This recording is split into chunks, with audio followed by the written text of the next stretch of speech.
Hello, Shalom Aleichem. We have once again some learning. This is from Rav Moshe Feinstein, Secher Tzadik L'Bracha, Zatzal, on the Chumash, and on Parshas Emor. So let's see what he has to say, the learning about one should do the Mitzvos in joy, and take a look right now at what he says, the learning here. Let's see. Only with joy. Parshas Emor. Vayomer Hashem el Moshe, and Hashem said to Moshe, Emor el HaKohanim b'nei Aharon, v'yomarto aleihem, lenefesh lo yitamo b'yamov. Hashem said to Moshe, say to the Kohanim, the sons of Aaron, and say to them, each of you shall not contaminate himself to a dead person among his people. 21:1. So that's in Vayikra, the Parsha 21 and the first pasuk. So the Torah usually describes Hashem teaching a law as Vayedaber Hashem. Hashem spoke, which indicates harsh or firm speech. When it says Vayedaber, daber, it means that Hashem said it in a firm speech. And Emor is a lighter way of saying it. Why in our pasuk does it say Vayomer Hashem? Hashem said, which implies mild or soft speech. As we can see, Vayomer Hashem el Moshe, Emor el HaKohanim, and Hashem said to Moshe in a soft way, and he said to Moshe that he should Emor el HaKohanim. He should say to the Kohanim in a soft way, B'nei Aharon, the sons of Aaron. V'yomarto aleim, say to them, Lenefesh lo yitamo b'yamav. Each of you shall not contaminate himself to a dead person among his people. Okay, so why in our pasuk does it say, Vayomer Hashem? Hashem said, which implies mild or soft speech. Part of Moshe's blessing to Shevet Levi, Devarim 33:10, they shall teach your ordinances to Yaakov and your Torah to Yisrael, applies primarily to the Kohanim, who are part of that tribe. So when Moshe gave the blessing to Shevet Levi, the tribe of Levi, he said, they shall teach your ordinances to Yaakov and your Torah to Yisrael. So, which applies mostly to the Kohanim, who are part of that tribe. The Kohanim come from Levi. Translators note this assertion may be based on the rest of that pasuk. They shall place incense before your presence and burnt offerings on your altar, which applies only to Kohanim. Oh, so that they get it, that it applies mostly to Kohanim from the second part of the pasuk. They shall place incense before your presence and burnt offerings on your altar, which applies only to Kohanim. The Leviim had the Shira. They were supposed to be singing Tehillim to Hashem. There were many ways that they could teach, but the laws of tithes give us an insight into one primary way. Tithes are meiser, that's giving a tenth of what one makes, of what one earns. The Jews were required to separate 2 tithes from their crops each year, except during Shemitah, the 7th sabbatical year. During years 2, 3, 5, and 6 of each Shemitah cycle, one of those tithes was Maaser Sheni, the second tithe. This tithe was to be eaten in Yerushalayim, or redeemed for money that was brought to Yerushalayim to purchase food to be eaten there. The Torah, Devarim 14:23, explains, and you shall eat before Hashem, your God, in the place that he will choose to rest his name there, so that you will learn to fear Hashem your God all the days. Let's see what the note says. The translator's note. They gave Meiser Rishon, the first tithe, to the Leviim each year except Shemitah.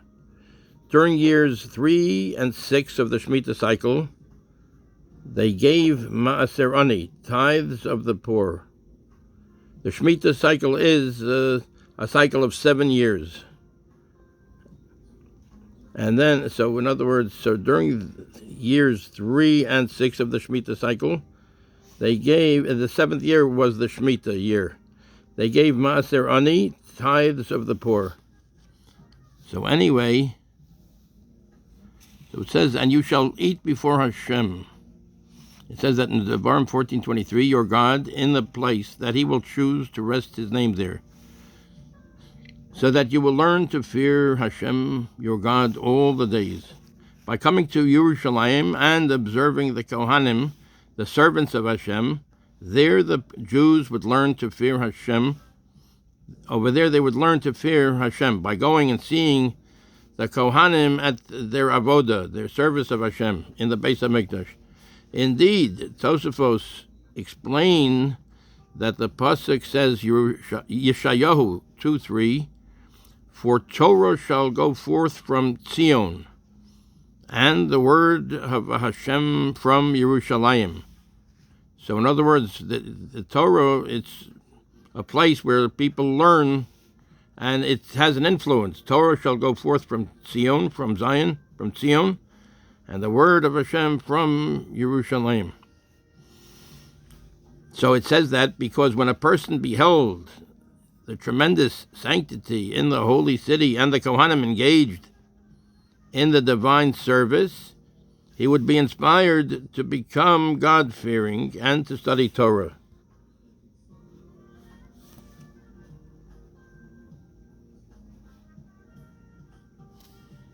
So going to Yerushalayim, where the Beis HaMikdash was, and where the Kohanim and the Leviim also, where primarily the Kohanim, they would do the avodah, the Yidden would learn to become God-fearing and to study the Torah. Since the Kohanim were expected to influence others through their daily routine, it was necessary for them to live by a more sanctified standard. And they were therefore commanded in the regulations our Parsha will teach. For the Kohanim's behavior to have a positive impact, and in order for them to be able to effectively teach others, it was necessary for them to accept the commandments, even challenging ones, joyfully, and observe them as though they were not difficult. So that's an important thing, that they had to accept the commandments, even challenging ones, joyfully, in a manner of joy, not to say, oh, I have to do this mitzvah, but to do it joyfully, and observe them as though they were not difficult. If they cannot achieve this, they are not fulfilling their role as Kohanim. This lesson applies to every teacher of Torah. A Rebbe or teacher certainly faces challenges from the students themselves, from the material, and frequently from the parents. Every Rebbe or teacher of Torah has, or every teacher, when we're talking about teachers of Torah, they have a lot of challenges from the students themselves, from the material, and frequently from the parents. Even so, to be effective, he must approach his teaching with joy, love, and a passion for his mission, so that he will overcome any difficulties with his enthusiasm. If a Rebbe or teacher views teaching as a troublesome, unsatisfying task, it would be advisable that he find a different career. So, in other words, that's why it says, only with joy. Vayomer Hashem el Moshe, Emor el HaKohanim b'nei Aharon, v'yomarto aleihim. Hashem said to Moshe, he said it in a soft way, in a nice way, and then he said that Moshe should say in a soft way, say to the Kohanim, the sons of Aaron, and say to them, each of you shall not contaminate himself to a dead person among his people.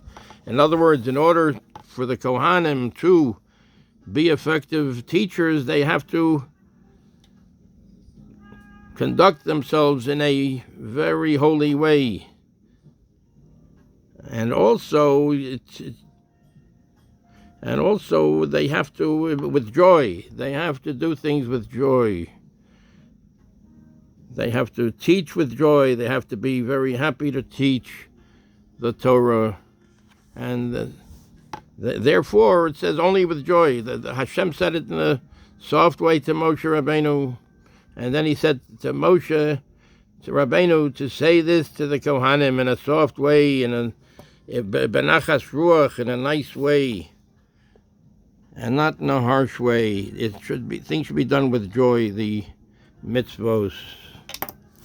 And this is from Rav Moshe on Chumash. Rav Moshe on Chumash, comments and perspective based on lectures of Harav Moshe Feinstein Zatzal, compiled by Rabbi Avraham Shlomo Fishelis